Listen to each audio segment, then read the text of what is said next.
Hello everyone. Welcome to a new chess video, or maybe I should say an awesome chess video, because today I'm bringing you one of your favorite types of videos. I'm going to show you how to beat your chess opponents really quickly. And I'm not going to show you tricks that don't work or anything like that. Quite the opposite. I've picked the most successful traps in the world, the ones that more than 2 million people fall for, and I'm going to teach them to you. Why? Because it's proven. With more than 2 million people, it's clear these traps work. For example, in this first trap I'm going to show you with the black pieces, you'll win in just 3 moves. You're going to be amazed. Or 4 moves, because after that, everything just falls into place. You only need to memorize the first 4 moves, and you'll see that you'll win a lot of games quickly. It happens in the double king's pawn opening. When they play knight to f3, look, it's the most natural thing in the world. They attack your pawn, and you defend with your knight. And they play bishop to c4. Well, on the next move, you're already going to pull off the trap. Today, I have to be honest with you, dear followers. I really didn't feel like recording the video. It's a rainy day. Not every day do I feel like recording a video, but I can approach the day in 2 different ways. I can just lie on the couch, not feel like doing anything. Or I can get up and record the video, especially for my followers who really deserve. And here we are. This is just a thought. Sorry for the reflection. You can take this thought home with you too and apply it to your daily life. On those days when you don't feel like going to the gym or doing anything, just get up. You have the power in your hands to make the day much better than you expect. And right now, I'm really glad I made this decision. So if you're watching this video, please give me a like. I deserve it. I've really put in the work for all of you. Sorry for the long speech. Now let's get to the trick.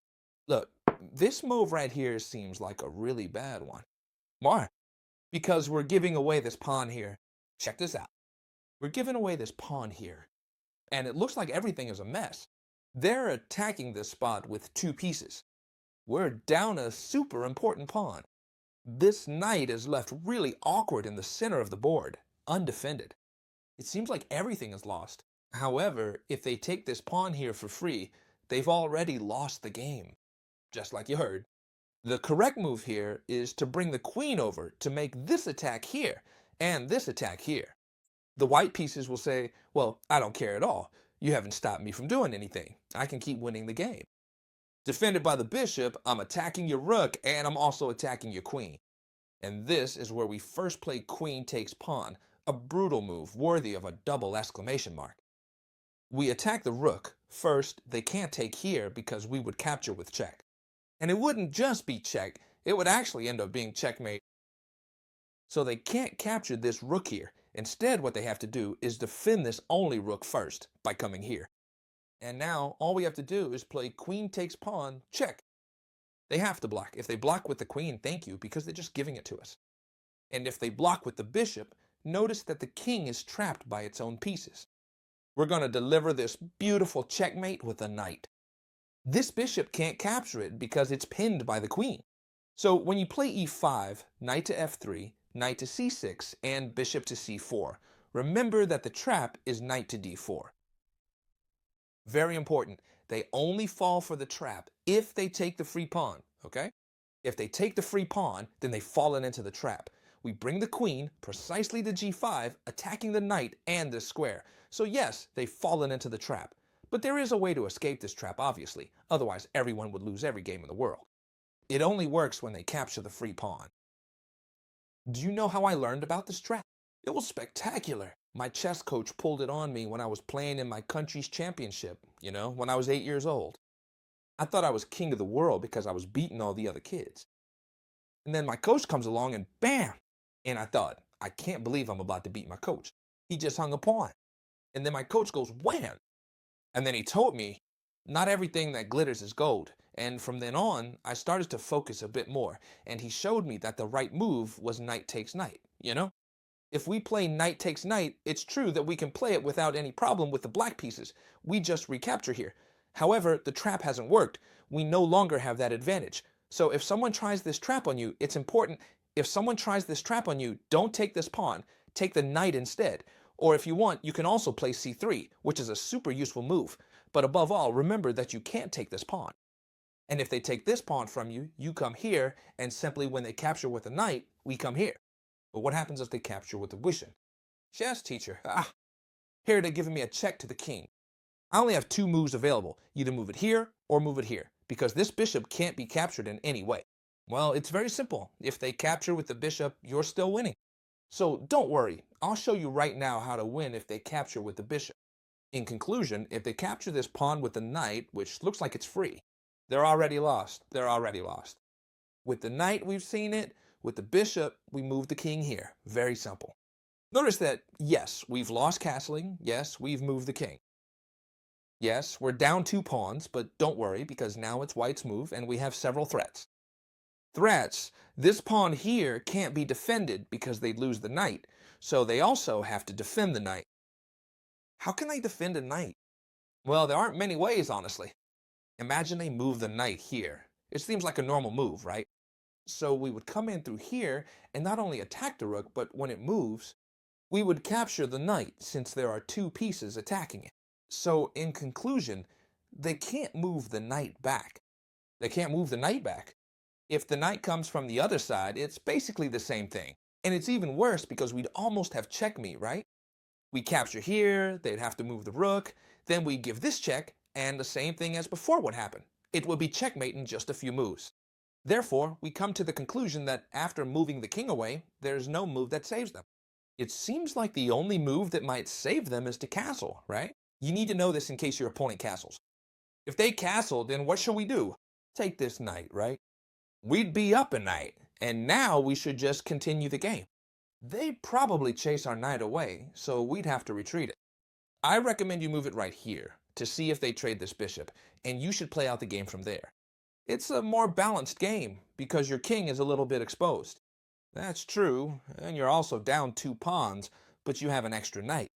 So that's enough material to win the game, and that would be the worst case scenario for you. If they bring out the bishop and then castle, that would be the worst case scenario for you, but you'd still have an extra knight. There's also a trap that millions of people fall into, millions, with the queen's pawn. So what do you think? Look, I've explained the trap with the king's pawn if they play king's pawn against you. You hit them with the most successful trap of all. If they play queen's pawn, then you can play this one here. A very interesting trap. We play double king's pawn, okay. They play the queen's gambit against you. This trap is maybe a little more advanced. What? Simply because people who are around 500 elo don't usually play the queen's gambit. It's played by people at a more advanced low. However, the success rate is exactly the same. If they play the queen's gambit against you, don't worry. We play d6. Take a look. The orthodox defense. We play e6 and defend this pawn. So if they exchange, we simply capture here. If they don't capture this pawn and don't make this exchange, don't worry. The trap still works. Imagine, for example, that they bring the knight over here and develop. This is a typical development in the queen's gambit. If they haven't exchanged, we'd just be like this. You see? It's exactly the same, okay? We defend here and develop with knight to f6, and now they pin this knight here. A very familiar situation. Remember, it doesn't matter whether they exchange the pawn or not. We'd have these too, but it's the same thing, okay? And now, let's think about something. How many pieces are defending this pawn? By 2, by the knight, and by the queen. However, I'd say not by the knight, because this knight can't move or we lose the queen. So this pawn is only defended by the queen, and it's only attacked by the knight. For now, nothing happens, but I'm going to show you a really good move that sets the trap here, which is knight to d7. Look, knight from b to d7. What do we do with this? Technically, this pawn is attacked by one knight and defended by another. However, we said that this knight doesn't count because it's pinned. So notice that after the knight, after the move knight b to d7, we're giving away the pawn completely for free. And not only that, it looks like we're really under pressure. Well, this is exactly the trap. What are we going to do? Capture this knight with our knight. We really don't care if they take our queen. We have an extra piece. You might say, yeah, Chastiger, but now you have an extra piece. But it doesn't matter because they've taken your queen. Yeah, but after this brilliant move here, check. Notice that the king can't go anywhere, not even here. The only piece that can get between the king and the bishop is the queen. And now, look, you've also won the queen. And what we're going to do next is this. Instead of capturing directly, which would be a good move, an even better one is to capture the bishop with the king. Notice that we've captured two pieces, right? And they got the queen. It's important to keep track because if you don't, you might find tricks where you win the queen but end up losing, okay? We're up by two pieces now. Whether they capture the bishop or let it be captured, it's the same because they've taken one piece and we recapture the queen. Conclusion: we've captured two pieces, the knight and the bishop, and they've only taken one, the bishop. We end up with an extra piece, and on top of that, we're attacking this fork between the king and the rook. So if they try to defend, we could even keep capturing here. In other words, this trap is wonderful. Now watch out, these two traps are absolutely spectacular and catch a ton of people. But there are still even more spectacular traps, like the one I'm about to show you right now. It's going to give you goosebumps. No. But seriously, if you like chess, you're going to be blown away by this trap, because I'm sure you don't know it. And it's to win in just a few moves. You'll be amazed, just a few, against the London system. The dreaded London system. Oh no, Chestiker, what do I do if they play the London system against me? Don't worry. Check out this trap because it's fascinating. We play d4 or d5, and they play the London system against us. And pay attention to this move because it's spectacular. When they play bishop to f4, we already know what they're trying to do. The London system, e3, knight to f3, and all the usual London system stuff. So when they play bishop to f4, we already know what they're aiming for. And that's when we throw the massive spear that's going to give you goosebumps. h5. High five. If they stick to their London system plan with e3, they've lost the bishop. How about that? They've lost the bishop. Yes, sir. Absolutely impressive. With which move did they lose the bishop? With the move e5. It's an absolutely spectacular move, and I'm going to explain how to capture that bishop no matter what they do. First of all, if they retreat the bishop, it's simple, right? We come here and we've already captured the bishop. Well, they could capture here, but first we chase it away with f6. They only have this square, and now they don't have any left. Right? More options. If after playing e5 they capture here, it's very easy. Same thing. f6, then here, and then here. Notice that there's no way to save this bishop. And I'll tell you even more. What happens if they capture with the pawn? Well, exactly the same thing happens. Thanks to the queen aiming here, we trap this bishop that can't get out and has to go back. And we just advance with the pawn chain. I'm sure you're amazed by this London system trap that even I didn't know about. You know what? Let's wrap up the video with the most amazing and beautiful trap I've ever shown you. Maybe ever on this channel. And I'm not joking. And it happens in the Budapest gambit. Careful, this last trap, so many people fall for it. Do you know who I saw pull off this trap? Well, I saw it done by, I'm sure you all know Anna Kramling. Her father did it to her. Her father, who was a grandmaster, Grandmaster Juan Bellon.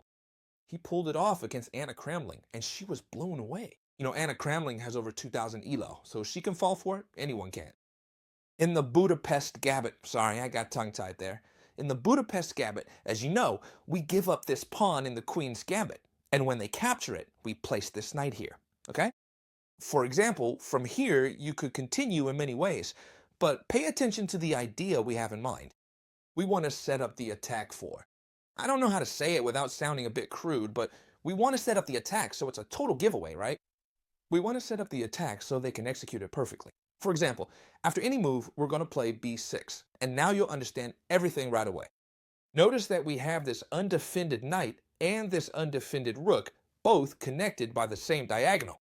Notice that all of you, if I ask which move you can use to attack both at the same time, you'll tell me this one right here. And that's correct. With this move, you're attacking both at once, and there's no possible way to defend against it. If I try to defend the rook, I lose the knight. If I try to defend the knight from anywhere, for example from here, I lose the rook. And that's exactly what we want, that they think they've won the game. But the thing is, we have a spectacular move. You take both pieces? Well, on top of that, I'll give you another one. I'll give you the bishop too. And here's the thing, you take my bishop, and not only that, but when you take the bishop, you're still attacking both pieces. It might look like I'm going completely crazy here, but as I always tell you, this works. Now, what do we need to do? Well, we just need to develop our knight.